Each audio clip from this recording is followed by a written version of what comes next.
Hi everyone, welcome back. We've got a brand new story to share with you. So let's begin. My name is Ivan.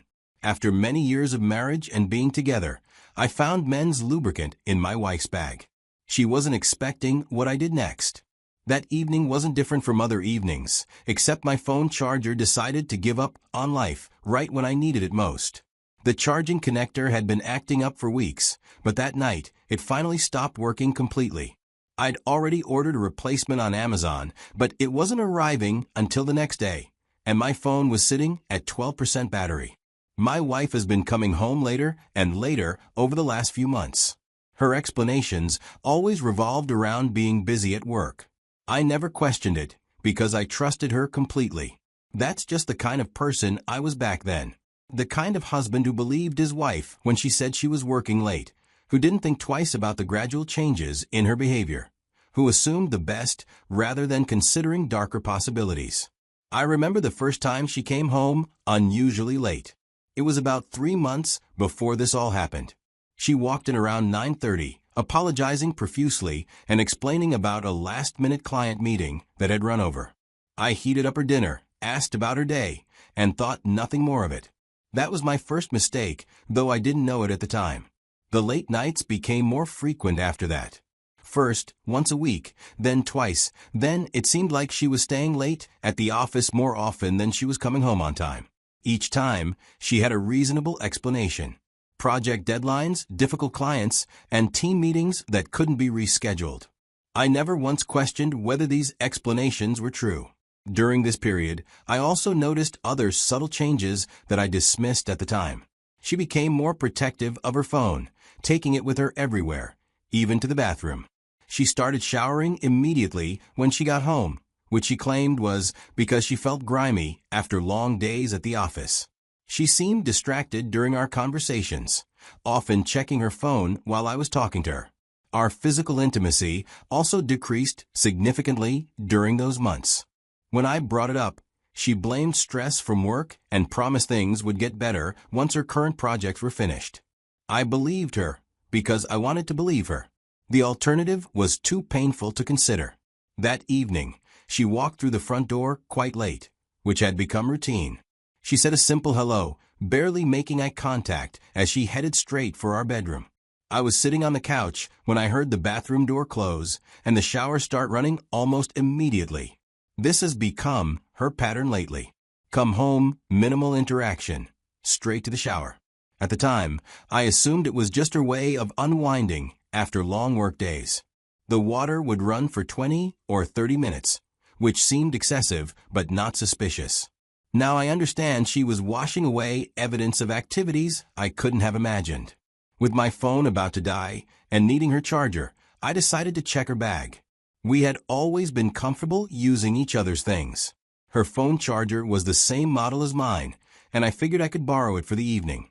I walked over to her bag, unzipped it, and began searching through the contents. Her usual work items were there, and then my hand touched something unexpected. A bottle of men's lubricant. Right beside, it was a morning after pill. I held it up for a moment, trying to make sense of this and why she had it. The bottle was about half empty, which suggested recent and regular use. The morning after pill package hasn't been opened. These weren't items someone just happened to have lying around. I stood there in our bedroom, holding these items, feeling like the ground was shifting beneath my feet. My mind raced through possible explanations, but none of them made sense in the context of a faithful marriage. I decided to leave everything in the bag and backed away. I went back to the living room and allowed my mind to wander. The implications of what I'd found were staggering. My wife wasn't just working late, she was seeing someone else. Someone who needed men's lubricant. Someone she was intimate enough with to require morning after pills. The betrayal felt like a physical blow to my chest. I tried to think of innocent explanations. Were they left over from some office prank or health education seminar? But even as I grasped for these alternative explanations, I knew they were desperate fantasies. The evidence was clear, and I needed to face the reality of what it meant.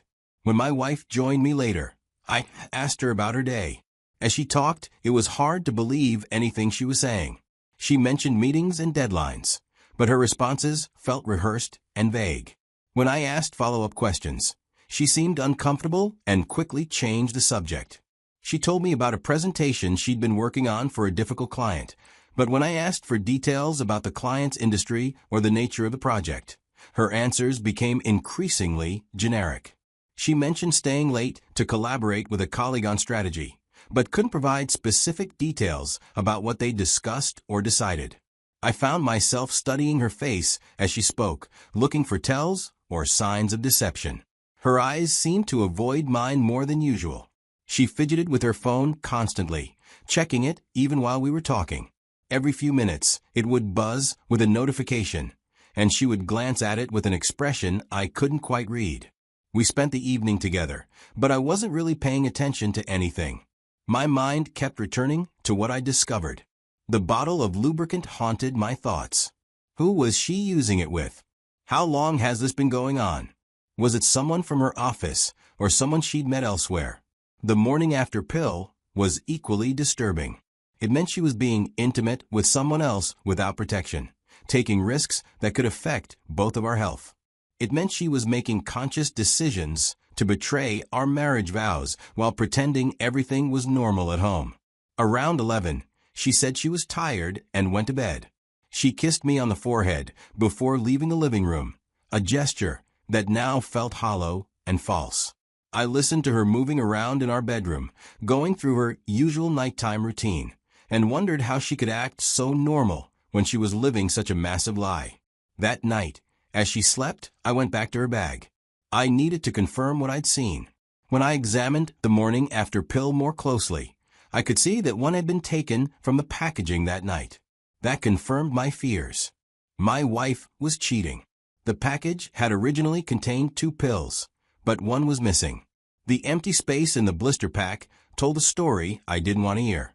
This was a recent, active betrayal happening right under my nose. I sat there in the darkness of our bedroom, holding the evidence of my wife's infidelity, and felt something fundamental break inside me. Not just my heart, though that was certainly shattered. Something deeper than that, my faith in the person I'd chosen to spend my life with, my belief in the foundation of our relationship, my confidence in my own ability to read the people closest to me. The betrayal went beyond just the physical act of cheating. She'd been lying to my face for months, possibly longer. Every evening when she came home late with stories about work, she'd been looking me in the eye and deliberately deceiving me. Every time I'd worried about her working too hard or offered to bring her dinner at the office, she'd been silently laughing at my naivety. An idea came to me. If she were using that lubricant with another man, there was a way to know for certain. I took the lubricant bottle to my toolbox in the garage, emptied it completely, and refilled it with super glue. Then I went back and kept it in her bag exactly where I'd found it. The process of switching the contents felt surreal. I was methodical and careful, making sure the bottle looked exactly the same when I was finished. The super glue had a slightly different consistency than the original lubricant, but not enough to be noticeable without close examination. As I worked, part of my mind was screaming that this was wrong, that I should confront her directly or simply file for divorce based on what I'd already discovered. But another part of me, the part that felt betrayed and humiliated, wanted undeniable proof of what she was doing. I wanted her to be caught in a way that left no room for denial or explanation. Then I waited. The following days passed normally on the surface. My wife went to work, came home at reasonable times, and we maintained our usual routines. I watched her behavior carefully to see if she had caught on to what I had done. During this waiting period, I found myself analyzing every interaction we had. When she kissed me goodbye in the morning, I wondered if she was thinking about the other man. When she told me about her day at work, I tried to detect which parts were true and which were fabricated to cover her tracks. I also began paying attention to her phone habits. She received text messages at odd hours, often late in the evening or early in the morning. When these messages came in, she would check them immediately, but never volunteered information about who was contacting her or why. The psychological toll of waiting and watching was enormous. I felt like I was living a double life, pretending to be a normal husband while secretly investigating my wife's betrayal. Every conversation felt forced and artificial. Every shared meal was flavored with a bitter taste of deception. I began having trouble sleeping, lying awake at night, wondering how long this had been going on. Had she been cheating when we celebrated our last anniversary? When we went on vacation earlier in the year? When she told me she loved me just last week? The result of my action came the next Friday night, when my wife stayed out so late that I had to call her. Without hiding anymore, she said she was hospitalized. I didn't ask why over the phone. I just drove there. The phone call was brief and cryptic. Her voice sounded strained and different from usual. She gave me the name of the hospital and her room number, but did not explain why she was there. The tone of her voice suggested this wasn't a minor issue. She sounded shaken and possibly in pain. The drive felt strange. Part of me was concerned about her well-being, but another part knew this was likely connected to what I'd done. I parked at the hospital and made my way to the emergency department. The hospital was busy that evening, with the usual collection of people dealing with various medical emergencies. I gave the receptionist my wife's name and explained that I was her husband. After checking my identification, she told me that my wife is in a room in the emergency ward. Walking through the hospital corridors, I felt a mixture of anxiety and grim satisfaction. If my suspicions were correct, and this was related to the super glue substitution, then I would finally have undeniable proof of her infidelity. But I also realized that I might have caused serious harm to another person, regardless of their betrayal. After speaking with the staff, I was directed to her room.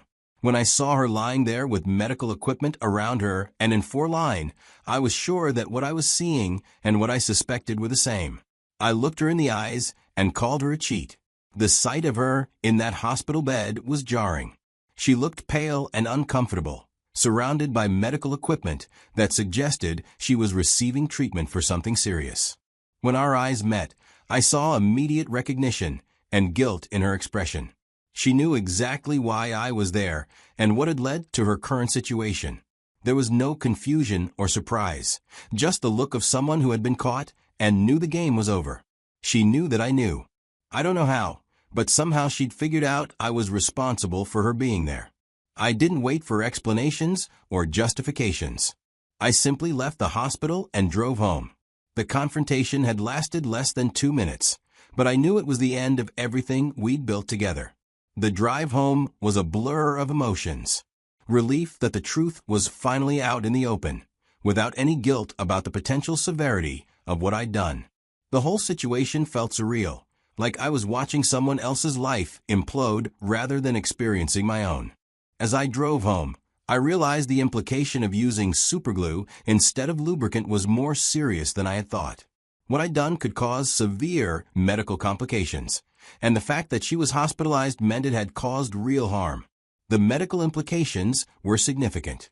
Superglue bonds rapidly with moisture and can cause chemical burns, tissue damage, and require emergency medical intervention to separate bonded surfaces.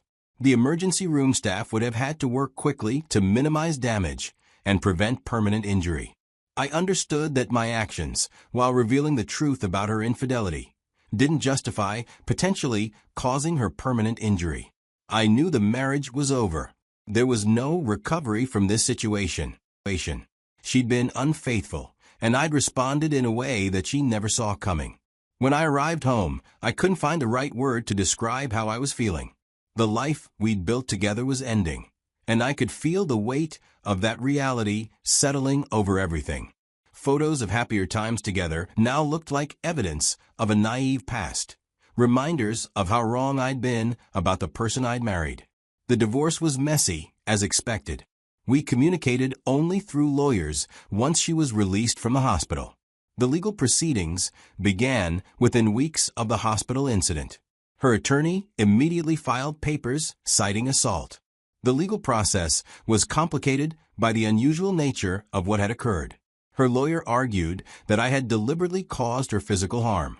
My lawyer countered with evidence of her adultery and argued that my actions were done as a prank, but I never knew my wife was cheating on me. Since we both worked and earned well, Our assets were divided fairly. We didn't have children, which simplified the legal process significantly. Child custody battles often make divorces much more contentious and expensive, but we were spared that additional complication. The house was sold, and the proceeds were split equally. Our retirement accounts, investments, and other assets were also divided down the middle according to standard divorce procedures. We had accumulated a reasonable amount of wealth during our marriage, including savings, investment accounts, and equity in our home. The entire legal process took several months to complete.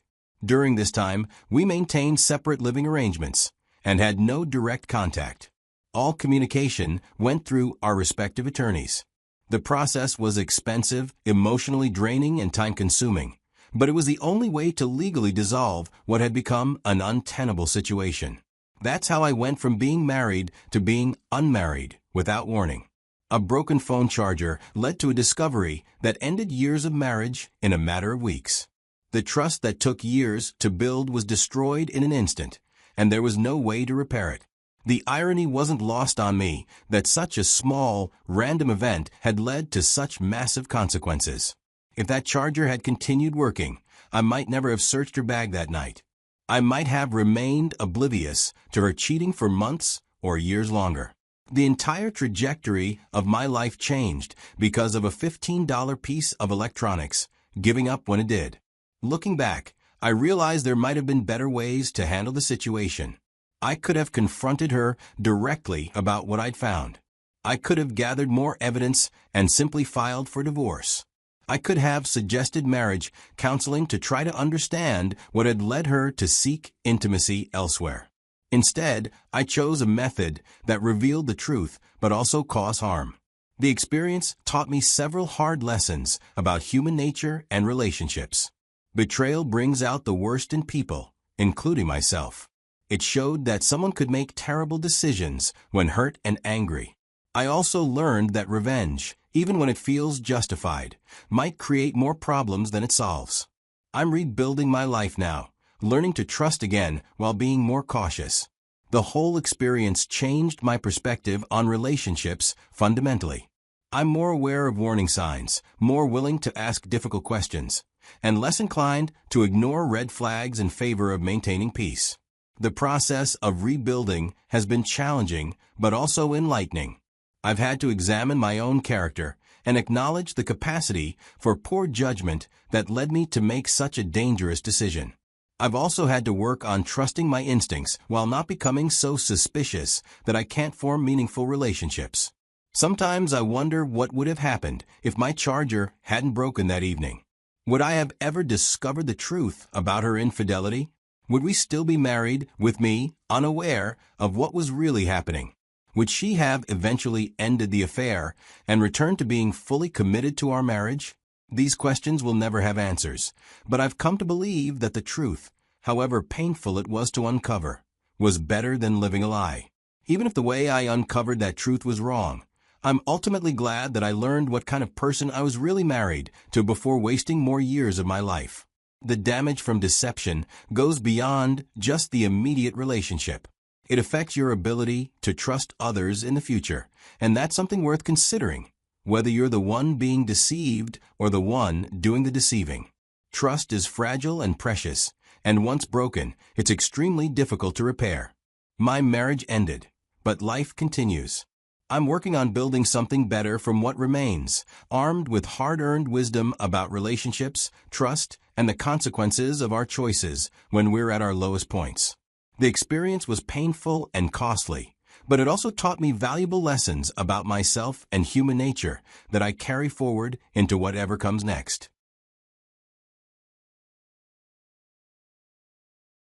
Hey everyone, welcome back to the channel.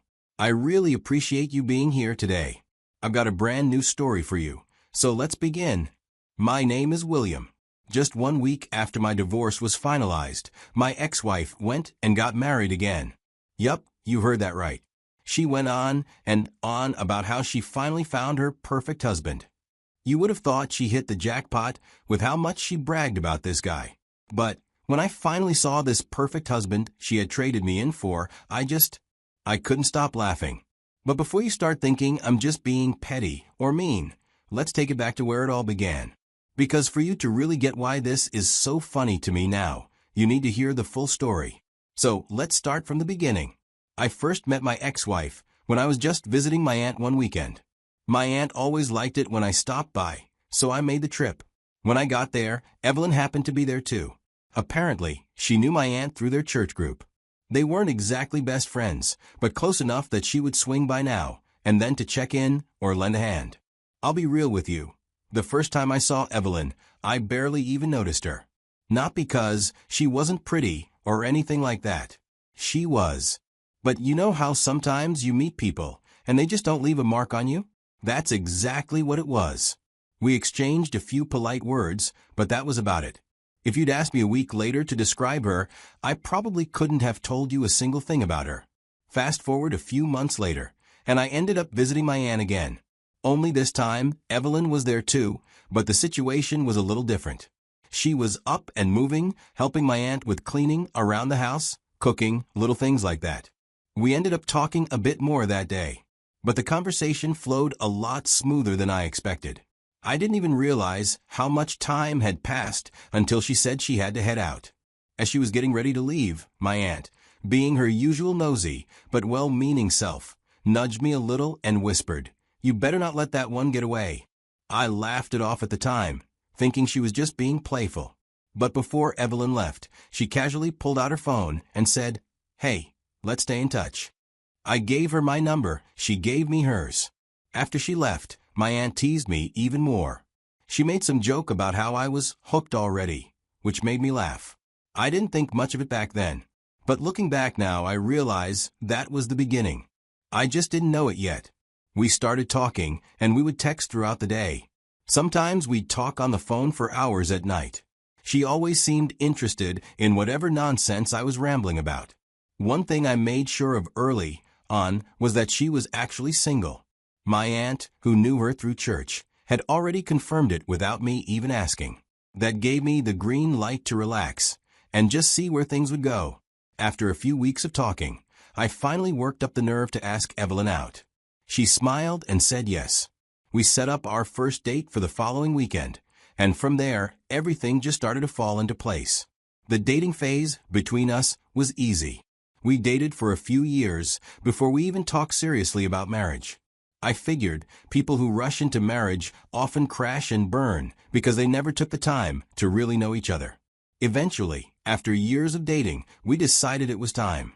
We got married with a belief that we had done everything right. But sometimes, life doesn't work the way you think it will. I see it clearly now. We took the slow path, believing it would guarantee our married life. But it didn't. After our wedding, I settled into a new job that paid better than anything I'd ever had before. At the time, it felt like the smartest move I could make for us. The only problem was that it meant I had to travel a lot, flying out of state for days, sometimes even weeks at a time. I hated being away, but I saw it as a temporary sacrifice for a long-term win. Bring in good money now, set us up comfortably, and later on, I could find something more stable closer to home. It made sense to me. I thought it would make sense to my newly wedded wife, Evelyn too. At first, she seemed supportive. But as the trips piled up, so did the tension. What used to be a warm goodbye kiss turned into a stiff nod. Instead of asking when I'd be back, she started saying things like, "Of course you have another trip." I tried to explain to her again and again that I wasn't doing this because I wanted to be away from her. The money was important. But no matter how many times I tried to explain, she wouldn't understand. To her, it just looked like I was choosing work over her. I'd walk in the door, exhausted from a red-eye flight, and she'd start snapping about stuff that could have been brushed off. She started accusing me of things I hadn't even dreamed of doing. She'd ask straight-faced if I was sleeping around during my trips. She told me it made perfect sense to her. In her mind, it wasn't the work wearing me out. It was some other woman. At first, I figured if I didn't give her accusations any weight, they'd die off on their own. I stayed calm, told her she was wrong, and I loved her. But it didn't stop. It only got worse. Being at home started feeling like stepping into a courtroom where I was always the defendant, and she was the angry prosecutor. I started finding excuses to stay out longer when I was back, anything to avoid the minefield that waited for me behind our front door. Even with all that distance, even trying to stay out of the line of fire, nothing changed. The coldness between us just deepened. And the sad part was, I wasn't happy being away either. I even started looking for other jobs, ones that would keep me closer to home. But the few offers I got barely paid enough to scrape by. It felt like no matter what I did, I was choosing between being broke or being lonely. And neither one felt like a real win. I remember coming back home after one of my work trips, and when I walked through the door, she greeted me with a small smile. At first, I thought she had finally gotten tired of fighting. Or she realized that we were both better off if we just let the small stuff go. For a while, I concluded that things were getting better. But it didn't take long before I noticed something else. Evelyn wasn't always at home much anymore. She'd say she was running errands or going to her friend's house. I didn't want to jump to conclusions. I didn't want to be that guy accusing his wife of cheating just because she had a life outside the house. So I kept it to myself at first. But deep down, that gut feeling had already started to grow, and it was only getting louder. One afternoon, Evelyn told me, like she always did, that she was heading to her friend's place. I just nodded and watched her leave. A few hours later, I was sitting in the living room when the doorbell rang. I opened the door, and the same friend Evelyn claimed she was with was standing right at the door, asking if Evelyn was home. I just stood there for a second, not even knowing what to say. I invited her in, while thinking about what I should do. After a few minutes, I picked up my phone and called Evelyn. She answered, and when I asked where she was, she said, without hesitation, that she was at her friend's place. I looked over at her friend sitting on the couch right across from me and felt a wave of anger and sadness at once. I asked Evelyn, "Is your friend there with you?" She answered without missing a beat, "Yes, she's right here." That was it. She had lied straight to my face without even flinching. I didn't say anything else. I just told her, "All right, see you later," and hung up. Sitting there, looking at her friend, who clearly didn't know what was going on. I decided I would wait until she walked back through that door. She owed me an explanation, and this time there was no talking her way out of it. When Evelyn finally came home later that evening, I was ready. I asked her straight out, "Where were you today?" She repeated the same lie, talking about how she had spent the whole afternoon at her friend's house. I didn't yell. I didn't make a scene. I just told her calmly that her friend had been at our house looking for her. I watched her face shift. At first, she stuck to the lie, said I must have been mistaken. I asked her to call her friend right there and then to clear it up. That's when she refused. Gave excuses about how it would be awkward, how she didn't want to drag her friend into our drama. The second she realized the lies weren't working, she changed gears completely. Instead of apologizing or even admitting anything, she started attacking me. She said I had abandoned her emotionally long before she started going out, that I was always choosing work over her, that maybe if I had been a better husband, she wouldn't have needed someone else.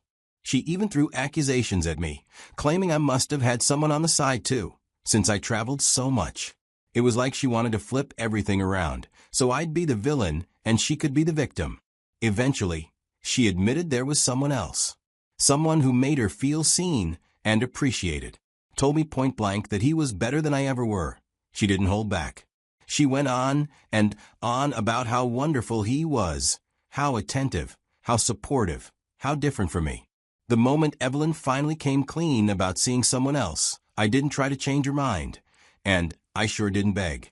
I called a lawyer the next morning and filed for divorce. It was one of the hardest decisions I've ever made, but at the same time, it was the easiest. When someone shows you they don't value you anymore, you don't stand there asking for more punishment. You leave. I didn't want to live another day pretending we still had something to save. Now, for anyone who hasn't been through it, let me tell you, divorce is not quick. It's not like the movies where someone slaps papers on a table and it's over the next day. It's slow, messy, and it drags everything out. There were court dates, meetings with lawyers, paperwork that felt endless, and the emotional weight of it all was something I wouldn't wish on anybody. Every small decision, who keeps what, who pays for what, turns into a battle. And you have to stay calm through it all, because the system isn't about who hurts the most. It's about what's fair on paper. While the divorce process was dragging on, Evelyn didn't seem bothered at all. She packed up her things, moved right in with her so-called Prince Charming. Our few conversations after she moved out were rough. Every time we had to talk, usually about the legal stuff or about splitting up our belongings, she made it a point to throw little jabs at me. She would smile and say things like, "Well, you were never really enough for me anyway," or, "Thank God I found someone who actually knows how to treat a woman." I won't lie, those words cut deep at first. But after a while, I realized I had to stop letting her words live rent-free in my head. I couldn't control what she said or did anymore, but I could control how I reacted. After almost a full year of court dates, paperwork, and negotiations, the divorce was finally finalized. Evelyn ended up getting a few things from the settlement, but I kept most of what mattered. In the end, I walked away with my head held high and my dignity intact, and that was worth more than anything she could have taken from me. It was exactly 1 week after the divorce papers were signed when I heard the news. Someone told me, almost in passing, that Evelyn had already gotten remarried. I remember just blinking for a second, like, wait, what? I thought there would at least be some gap between relationships. But no, apparently she wasted no time in tying the knot with her new man. I didn't get angry, though. I only wished good luck to them. I didn't plan to ever see her again. But life is funny sometimes. About a month later, I was running errands one afternoon when I bumped into them, Evelyn and her new husband. She saw me first, and the smile on her face dropped like a stone. The second I laid eyes on the guy, I started laughing. Here she was, always bragging during the divorce about how her new man was so much better, richer, stronger, more everything. And here he was, a small, scruffy-looking guy who looked like he still lived with his mom. I stood there, thinking to myself, is this what she betrayed me for? This was her idea of trading up? She just grabbed his arm and dragged him away, like a kid trying to hide a broken toy. I wished them a good day and kept walking. I wasn't laughing because I hated her or because I was bitter. I was laughing because I realized right then and there that I had dodged a bullet, a big one. And there was no part of me that wanted to go back and fix anything. Walking away from that moment, I felt lighter than I had in a long time. Just a deep, peaceful feeling that I had finally closed a door that needed to stay closed. Evelyn made her choice, and so did I. And in the end, I think I got the better deal. My freedom, my peace, and a future wide open in front of me. After the divorce, I made a decision early on. I wasn't going to jump into another relationship right away. I needed time to just be by myself, to heal, to figure out what I even wanted moving forward. Funny enough, after the divorce, one of Evelyn's friends started being a little extra nice to me. She would check in often, send friendly texts, and make small talk whenever we bumped into each other around town. Still, I tried not to think too much about it. After everything I had just been through, the last thing I wanted was to get caught up in anything complicated. I needed a break from drama, not a second helping of it. Looking back, there are a few hard truths I had to learn the painful way. The first is that no amount of patience can fix someone who is determined to misunderstand you. I spent years trying to explain myself, trying to be reasonable, trying to be understanding. But if someone is already set on seeing you as the bad guy, it doesn't matter how calmly you talk or how hard you try. They will twist your words, your actions, even your good intentions into something ugly. And that's not your fault. Another lesson is you can't lose someone who was never really with you in the first place. I used to think losing Evelyn meant I had failed, that I had let something valuable slip through my fingers. But the truth is, she had checked out long before we signed the divorce papers. She was physically there, but emotionally, she had left the marriage a long time ago. I share all this not because I want anyone to feel sorry for me, but because maybe someone out there needs to hear it. Maybe you're stuck trying to fix something that can't be fixed. Or you're blaming yourself for someone else's decision to walk away. If that's you, I hope you'll take it from me. Peace is better than pretending. Freedom is better than forcing something that hurts you. Anyway, that's my story. What do you guys think? I'd love to hear your thoughts down in the comments. Have you ever been through something similar? What did you learn from it? Let's talk about it.